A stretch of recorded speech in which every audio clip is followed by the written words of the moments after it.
What else? Can I just say to that though, like Yes. I had to force myself, like as in it felt like how you say not trying, but like to come here felt like incredible force. That's why I missed the first day. I wasn't here yesterday. Well, here's the thing. Because like, you know, when I do this thing, Abraham, this one or this one. Here's the most significant thing that we want you to hear from us right now. Never mind anything that was before. Let's have a conversation here and now. And one of the things that you do, a lot of people do it, but you're arguing for your limitation. And the reason that you are, and this is something that we really want you to hear, and you're ready to hear it, the reason that you are arguing for your limitation, and it's such a good reason. If there was ever a good reason to argue for your limitation, this is the good reason to argue for your limitation. You're not where you want to be, and there's a part of you that knows that you ought to be able to be wherever you want to be. So when you're not where you want to be, we get it that you want to explain to somebody, you want it to be someone's fault, you're trying to make it your own fault, you're beating up on yourself about not being where you want to be. All right, that's the bigger problem. I'm beating up on myself for not being where I want to be. But we want to say to you, you are all eternally always going to be in a place that's a little less than where you really want to be, because your life keeps unfolding. You keep getting new ideas almost as fast as you can feel your way into the others. The manifestation is later in coming. And so what we want you to acknowledge is that while the manifestation of things you can't change instantly, the way you feel about things is something that you can do something about. Had you been here yesterday, you would be more up to speed with what's going on here right now. And yet the power of your desire, we've got to be crazy ghosts to put somebody in the chair that doesn't have the background of what happened yesterday. Yesterday would have prepared you to fully receive this, but it's okay, you're still in the chair. Don't you think that's rather amazing? Don't you think that speaks to the power of your desire? That's big. So my desire apparently is important. My desire apparently has power and influence. The fact that I want something means that universal forces are working for me. Abraham can feel that I'm not really in the receptive mode, and yet is giving it everything that is universally possible in order to bring me into clarity. I must matter a lot. There's a whole lot of non-physical energy focused in order to assist me in to getting to where I want to be. I should give myself a little credit. I should give myself a break. I should start feeling some appreciation about the things that are working. Maybe I want to make a list or two about things that are working. You see how we're sort of whittling it down? It doesn't feel as bleak, does it? Now, it's been easier for us to see these things as we behold you, not just in your manifestation, but as we view you in your vibrational relationship between where you are and where you want to be. We know that the adjustment is so much more slight than you do. But the reason that you and a lot of other humans don't see the adjustment as slight is because you're looking only at manifestations and noticing the manifestations that haven't happened. So you're not recognizing the progress that has been along the way. Something that we've been saying to audiences really recently, a lot to this one yesterday, something that you are now really ready to hear, is that once a desire comes to your mind, once you are able to contemplate and articulate something that you want, that means that this vibration is turning to a thing and the process is underway. And the fact that you received with clarity, and you do and are, the desire, that means that this is underway. Things aren't shutting down, things are opening up. But it feels like things are shutting down when you've asked for a whole lot to open up and you're not letting it open up. So it's not shutting down, it's just not opening up as fast as you want it to. But today it began opening up pretty clearly. It opened up when you were inspired to say those things to your parents that got you here. It opened up that you made it here. It opened up that you're in the audience. It opened up that your vibration was in a place that we could find you. It opened up that you're here. It's opening up. It's opening up. You're not shutting down. You're opening up. You're not shutting down. You're opening up. You're not shutting down. You're opening up. You're not shutting down. You're opening up. And you are absolutely right about wanting some sleep. Your body does want some sleep. You know why? Your body wants rest from the resistance. And that, going back to your first brilliant and inspired question, the first question that you asked was about that impulse or that inclination or maybe even that desire or that idea that keeps coming to you about reemerging in the non-physical. You know why that idea is coming? Your inner being isn't giving you the idea to reemerge into non-physical. Your inner being is giving you the vibration that you're translating into the words about releasing resistance. And so you said two things that let us know that you've been in the receptive mode to some degree. The idea of wanting to reemerge into non-physical, which is screwed up a little bit. What you really mean is you want to release some resistance, and the idea that you need a bed so that you can get some sleep. Yes. But what we're saying is that's receptive mode, that's receptive mode, that's receptive mode. So let's take the idea of a bed. In other words, I've got a big problem, I can't get any sleep, and let's call that the big problem. And apparently there's a lot of resistance around it because you didn't get the bed, and you acknowledge that there are not that many beds, and that you haven't been able to bring a bed to you, and so that feels like a big problem. But when we break it down in, is there any way of sleeping comfortably any way other than on a bed? Esther could sleep leaning against a pole. God bless her. She found a really good pillow in the airport that has an extra high profile on it, that when she puts it around her neck, it holds her, it supports her head, so that when she falls asleep, even if she's sitting straight up, her head does not fall forward. And she has found that pillow to be her very best friend. Her very best friend. In fact, every time she looks at it, she feels a little like a nap.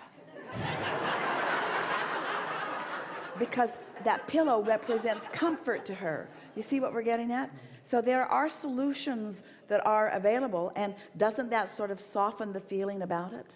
So what's keeping you awake is not really lack of comfort, not so much. Not lack of physical comfort. What's keeping you awake is lack of vibrational comfort, which is the same thing as to say lack of vibrational harmony. Have you ever been, we're asking all of you because we want you to support our friend in your experience, have you ever been really tired, only had a few hours to sleep, something important that you had to get up for, Abraham seminar, and you couldn't go to sleep? You couldn't go to sleep. You were so tired, but you can't go to sleep. Was it because your mattress was not pleasant? No.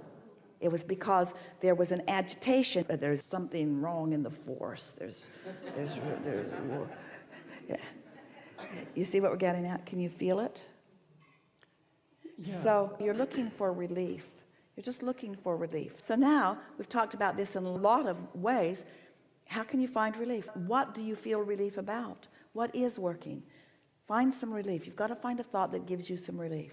Because this is what's really funny about this, and we don't mean funny as in mocking you, we mean really interesting, ironic kind of funny, is that we've been saying to audiences for a long time, if you can't find a thought that softens the resistance, then take a nap. And when we say that to you, you say, kill me now.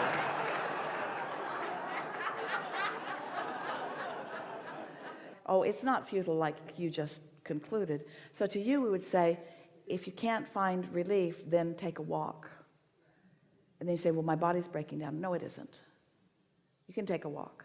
If we say, if you can't find relief, then eat an ice cream. Now, what's your response to that?